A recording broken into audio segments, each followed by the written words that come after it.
Une voiture Chevrolet Equinox 2010. Alors ici, qu'est-ce qu'on a? On a un problème, le voyant all-wheel drive off, il reste allumé. Le voyant ABS c'est de stabilité. Le voyant moteur est aussi allumé. Donc il n'y a plus de 4x4. Sinon aucun symptôme à part l'affichage de ces voyants au tableau de bord. On va utiliser nos appareils de diagnostic pour connaître la raison de l'allumage des voyants. On va faire une vérification de tous les systèmes. Ça prend quelques minutes. Ça va permettre de voir dans quel ordinateur il y a des soucis, dans quel système. La première chose aussi, c'est de voir s'il y a une relation entre tous nos problèmes. Il peut y avoir une relation commune entre le moteur, les 4x4 et l'ABS. Le fait de faire un scan complet de notre système va nous aider. Le test est complété par notre machine. Alors on voit au niveau du moteur, on a un problème d'évape.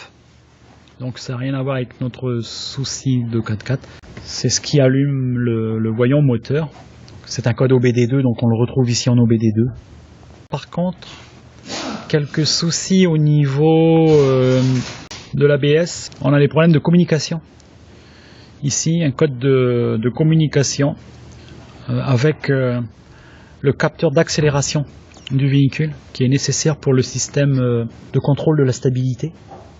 Il y a un capteur d'accélération longitudinale et il y a un capteur d'accélération transversale qui détermine si le véhicule est en sous-virage, sur-virage, pour rétablir la trajectoire en appliquant les freins où il faut ou en réduisant la puissance. Les capteurs de roue au niveau de l'ABS ici. Problème de communication encore. Problème sérieux de communication, ce serait logique. Maintenant on va travailler calculateur par calculateur pour aller voir les paramètres et déterminer quelles data, quelles données peuvent être utiles pour notre diagnostic. On retrouve nos codes moteurs, c'est un code symptôme. Lorsqu'on va dans le calculateur ABS, on retrouve nos codes. Un problème de communication, celui-là est important. Les deux capteurs de roue sur l'essieu avant. On va se préoccuper d'abord de notre système ABS. Le système ABS peut être lié justement au dysfonctionnement du module 4x4. Après effacement des codes, on va faire une relecture. Je vais effacer mes codes.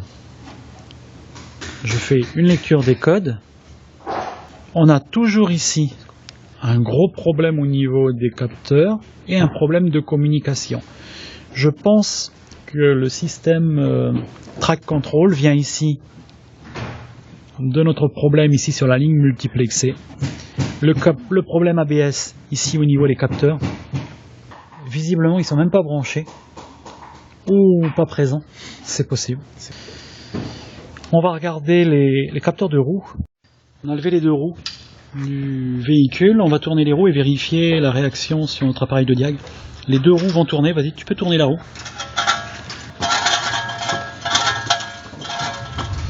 Left, le deuxième. On n'a aucune réaction de notre capteur. On a enlevé une roue arrière sur notre véhicule, alors on va tourner la roue. Donc nos deux capteurs de roue arrière fonctionnent bien. On a démonté les capteurs ici de vitesse de roue et bon, c'est clair, un contrôle visuel suffit ici pour trouver la panne. Les capteurs ont été ici arrachés, il manque une partie des capteurs, le capteur est cassé, les roulements de roue ont été changés et lors de cette manip on peut supposer que les capteurs n'ont pas été enlevés au préalable, ce qui a occasionné ici la casse des capteurs. Le fait de perdre les deux capteurs du même essieu annule le fonctionnement de l'ABS et des 4x4 automatiques. On remplace d'abord les capteurs, on fait un essai. Si le code de communication réapparaît, on s'en préoccupe. Sur notre système EVAP du même véhicule, toujours, alors un problème très simple au niveau de l'EVAP, on a l'électrovanne de mise à l'air libre ici qui est normalement ouverte Il y a un B+ qui arrive sur notre connecteur. Vérifie si le B+ arrive bien. Les 12 volts, c'est correct. On peut prendre la résistance aussi de l'électrovanne de purge. Donc on s'est branché sur connecteur débranché aux bornes de mon électrovanne. Et mon multimètre me donne une résistance de 2,108 kΩ. C'est une résistance élevée. On a un souci avec notre électrovanne. Alors ici on a les capteurs de rechange pour notre système ABS. Donc là un capteur neuf. Quand on met ce capteur près du capteur qu'on vient de retirer, alors on voit il a été cassé lors du démontage. Donc on va remplacer les deux capteurs, on va effacer les codes, on va faire nos mesures. On a aussi l'électrovanne de purge du système EVAP qu'on va remplacer. On a déposé l'électrovanne de purge du canister, donc on n'a plus de code, mais on vient de remplacer nos capteurs de roue, hein, et on va mettre en graphe nos vitesses de roue, qu'on retrouve d'ailleurs, right, left, derrière. Tourne les roues, on voit ici nos deux roues tournent. On peut ici remarquer la réaction maintenant de nos roues, de nos capteurs de roue. C'est parfait. On a effacé les codes, on va vérifier l'extinction de nos voyants. Alors, je rappelle, on avait le voyant ABS, le voyant check engine, moteur, le voyant stability track et le voyant 4x4 qui est resté allumé. Je démarre le véhicule, il fait son autotest. Voyant moteur, voyant ABS, voyant 4x4 apparu. Le voyant ici de stabilité reste allumé. On a vraiment un problème au niveau du capteur de gyroscopique, il me semble. U0125 qui est un problème de perte de communication avec le capteur d'accélération et le module. C'est ce qui allume le voyant. Et on les a également en historique, c'est le même. Il est sur le réseau multiplexé.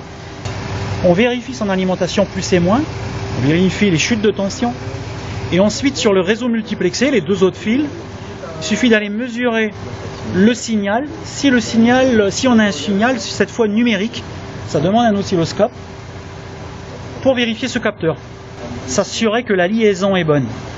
On a un véhicule récent ici, on va quand même soupçonner pour l'instant le capteur lui-même. Avant de le condamner, on va aller le vérifier. On a sélectionné un certain nombre de paramètres concernant la stabilité, le système de stabilité de notre véhicule. Facteur d'accélération longitudinale, latérale. Le système, on peut remarquer que le système stability, il est sur off. Et le capteur de direction, alors actionne la direction. On voit ce capteur d'angle de direction fonctionne normalement. C'est un véhicule 2010 et nous n'avons pas les schémas électriques de ce véhicule pour l'instant. Le véhicule devra être repris en atelier pour poursuivre le diagnostic au niveau du système de stabilité. Le capteur ici, ce capteur a besoin d'être vérifié. La tension est normale au repos, mais il faut voir l'évolution de cette tension. L'implantation, même si on imagine que ce capteur est placé à peu près au centre du véhicule, on a besoin de l'information pour gagner du temps. Là, il nous manque du temps aujourd'hui. On reprendra ce véhicule ultérieurement dans nos ateliers quand on aura l'information souhaitée.